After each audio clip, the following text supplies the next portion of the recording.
Hello! Welcome, viewer. I am Shadow, your dark host this night, here to bring you some homebrew lore today. Of which, of course, disclaimer, this is homebrew lore, not canon to Warhammer 40k. We recently had a homebrew competition and I wish to show off the contest winner. So here I bring you the Silver Hammers, created by Linky Pup. So let us dive in to see who the Silver Hammers are. The Silver Hammers are a Codex-compliant chapter that maintains a fleet-based organization that emphasizes heavy firepower. The Silver Hammers are Iron Hand successors, having been founded in the 35th millennium during the Warrior Schism. The chapter would find its origins in M35 with a captain by the name of Maximus Ferrum, who would form the chapter with like-minded Iron Hands who were disenchanted with the chapter's religious squabbles, dubbing the chapter the Gorgon Knights. Ferrum would lead his chapter in glory until his unfortunate disappearance during the Clusiad War in M37, having been lost on a long-forgotten world, the only remnant of the chapter master being his relic Silver Hammer. Later in M40, the chapter would be reorganized by chapter master Aegis Voss upon his entombment into a dreadnought, forming the Conclave, an assembly of chapter masters of years gone entombed within dreadnoughts, where captains and sergeants could seek guidance whenever they require it. With all the changes to the chapter by M41, the chapter saw themselves more as a family rather than a brotherhood, even treating high-ranking serfs and officials of the chapter as family as well. This saw chapter members calling their captains father and members of the conclave grandfather. This would, however, unfortunately drive a deeper wedge between the Gorgon Knights and their parent chapter, the Iron Hands. This would all come to a head when the chapter came to face a Tyranid splinter fleet, finding themselves overwhelmed by their ferocious foe. With all distress calls to the Iron Hands and other chapters being met with indifference, the Gorgon Knights would lose their flagship as well as nearly half of their chapter in the ensuing battle, with their flagship, the Iron Conqueror, being lost after an emergency warp jump. Those who escaped the fate of their fellows were led by the captain of the 6th Company, Andros Skybreaker, who led many of his brothers to safety while wielding the chapter's relic Silver Hammer, a master-crafted thunder hammer made from pure silver. Crafted by Maximus Ferrum, the founder of the Gorgon Knights, when he was just a lowly sergeant. Andros would ascend to become the chapter master, once again reorganizing the Gorgon Knights into the new Silver Hammers. Ever since that fateful day of their reorganization, the Silver Hammers have retained a burning hatred for all Xenos threats that assailed humanity. Unfortunately, to the horror of the Silver Hammers, the lost members of the Gorgon Knights were alive, however now fallen to the ruinous power of Nurgle, their true grandfather, forming the Plague Marine warband, the Grandfather Scions. This warband now found themselves obsessed with bringing their Silver Hammers brethren into Grandfather Nurgle's embrace, leading to many clashes between them and the Silver Hammers. The Silver Hammers, much like its former self as the Gorgon Knights, retain the tradition of the Conclave, utilizing a new Neo-Conclave, from which the chapter may still seek guidance. The center of this Neo-Conclave is Grandfather Aegis Voss, the last member of the original Conclave left. Amongst the Conclave is the Delegation of Iron, a committee that is formed around the Conclave that is made of the chapter's chaplains and tech marines. The delegation is headed by Possumus Improbus, the chapter's only Iron Father. It is his and the delegation's job to ensure the proper awakening and ceremony is held when the Conclave is called upon.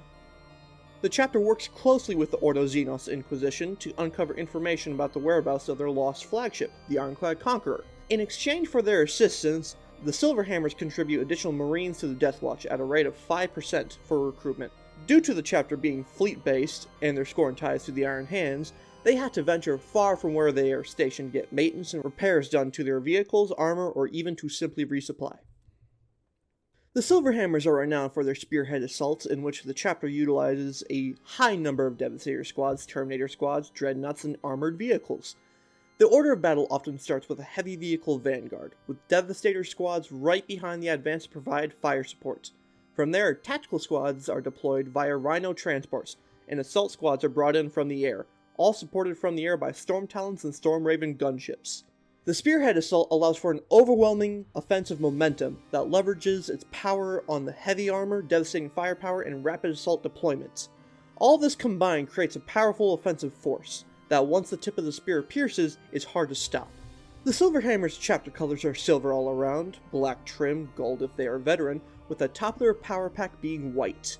The silver is tinted based on the company of the individual. Pure silver for 10th Company Scouts, red for 9th, 8th, and 7th Devastator Squads, orange for 6th, 5th, 4th Assault Squads, and yellow for 3rd, 2nd Tactical Squads, and blue for Veterans, Dreadnoughts, and Captains.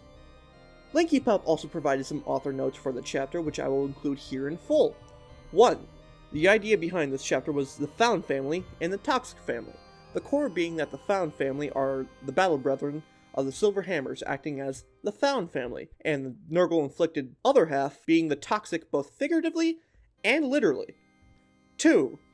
Next, though not talked about in the document as it hadn't necessarily come up, the Silver Hammers, though friendlier than a salamander, treat their serfs with indifference dependent on rank. If you're a ship captain, part of the family, but if you're just a regular deckhand, floor washer, or whatever, you're treated as a family friend or a, hey, you exist, kind of deal. Most of the time it is the latter rather than the former. 3. Aegis Voss is just the last surviving member of the original Conclave. However, the chapter still has a small amount of regular service dreadnoughts. Due to the Neo-Conclave's formation, those dreadnoughts were inducted and thus don't count to the original Conclave status. 4. Aegis Voss also is the Grand Master of Induction. He grants entry to all those scouts who survive to become fully fledged Marines, and has them swear an oath to do all they can for their family.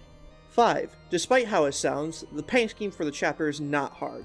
The only hard part is the glazing, but I just use the Vallejo Games ink.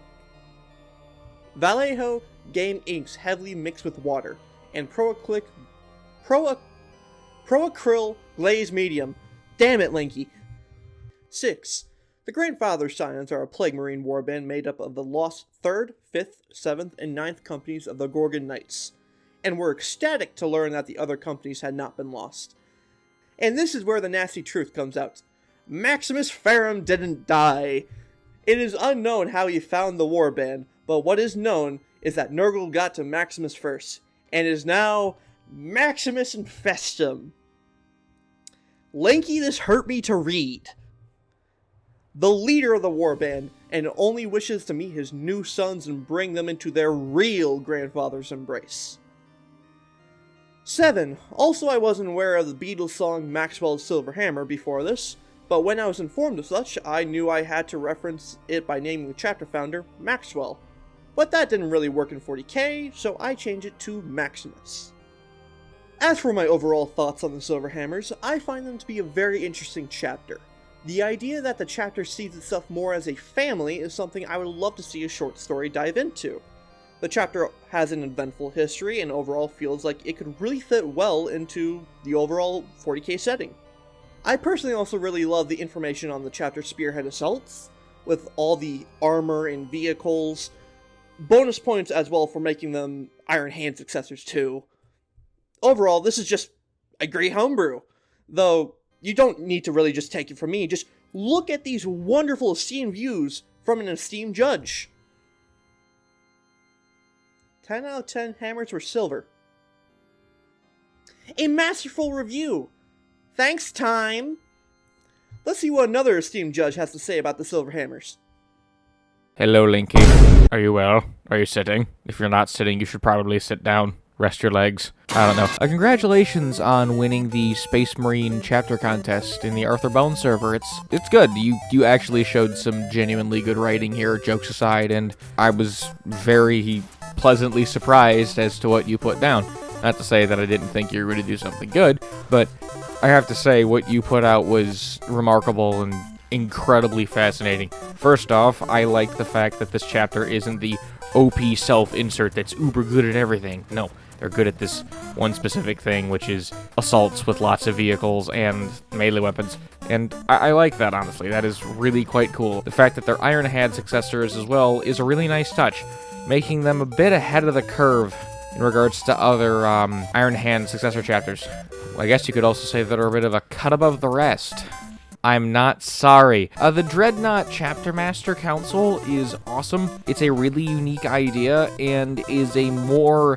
I'm gonna be honest, it's the Bjorn the Fell-Handed thing on crack, and I love that, honestly. It's really, really cool. It's the more Bjorniest Bjorn thing that could ever Bjorn. And the renaming of the chapter's name in regards to their various historical periods is also a nice touch as well, as I'm surprised more Space Marine chapters don't do that. The only ones I can think of is the Angel's Resplendent and the Angel's Penitent basically doing that, and yeah, I think it's pretty cool. The constant use of the word hammer for things is funny, and given how much certain Warhammer factions like to use one specific word to the point where it's almost comical, this feels not only fitting but just as ridiculous, but in a good way. The Lost Companies becoming slaves to Nurgle is really cool, especially given the fact that you're trying to highlight a more toxic family dynamic, which really does come off here, and considering the fact that the toxic family dynamic is literally the high Nurgle infestation, it quite works. The prevalence of heavy weapons within the chapter's usage is neat, making them less of a jack of all trades and more of a very blunt instrument, like a hammer. I see what you're doing there. I'm not gonna stop with the puns. I'm not sorry. The use of Luna Wolf's Spirit Tip-like tactics mixed with the Iron Hands thing is actually really unique, and this is the type of chapter I would want to read a series of novels about,